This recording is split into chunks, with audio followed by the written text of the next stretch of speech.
সহিহুল বুখারী, সহিহ বুখারী 111 নম্বর হাদিস। এখানে বলতেছে, আবু জুহাইফা রাদিয়াল্লাহু আনহু হতে বর্ণিত, তিনি বলেন, আমি আলী রাদিয়াল্লাহু আনহুকে বললাম, আপনাদের নিকট কি কিছু লিপিবদ্ধ আছে?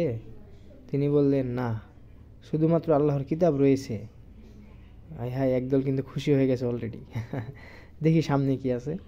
না, শুধুমাত্র আল্লাহর কিতাব রয়েছে, আর একজন মুসলিমকে যে জ্ঞান দান করা হয় সেই বুদ্ধি ও বিবেক। খুশি, সেই দল কিন্তু খুশি। হ্যাঁ, দেখি সামনে কি আছে। এছাড়া কিছু এ সহিফাতে লিপিবদ্ধ রয়েছে। আরবিটা হচ্ছে মাফি মাফি হাদিহি সহিফা, অর্থাৎ কোরআনের পাশাপাশি আলী রাদিয়াল্লাহু আনহু রাসূলের যুগে তিনি যে একটি কিতাব লিখেছিলেন যাকে সহিফা আলী বলে, এই হাদিস থেকে সেটা অকাট্যভাবে প্রমাণিত যে সাহাবীদের যুগেই বিভিন্ন কিতাবাদি লেখা হয়েছিল। হ্যাঁ, এখানে স্পষ্ট প্রমাণ যে সহিফা রয়েছে। তো পরবর্তীতে আবু জুহাইফা রাদিয়াল্লাহু আনহু বলেন, আমি বললাম, এই সহিফাতে কি আছে?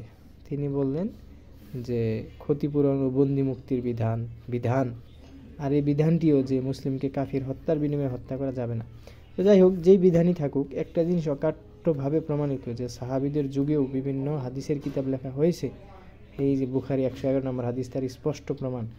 এখন আমাদের ওই ওই ওই ওই যে ওই বিশেষ ভাইয়েরা কি করবে, এই পর্যন্ত পড়বে, শুধু বিবেক পর্যন্ত, যে না, শুধু আল্লাহর কিতাব রয়েছে, আর যে জ্ঞান দান করা হয় বিবেক বুদ্ধি, এই পর্যন্ত পড়বে তারা। বাকি অংশ স্কিপ, তারা চেরি পিকিং করবে। হ্যাঁ, এটুক নিব, এটুক নিব না, এটুক নিব, এটুক নিব না। আল্লাহ তাদেরকে হেদায়েত দান করুক, সকলকে সিরাতুল মুস্তাকিম দান করুক। আমিন। আসসালামু আলাইকুম ওয়া রাহমাতুল্লাহ।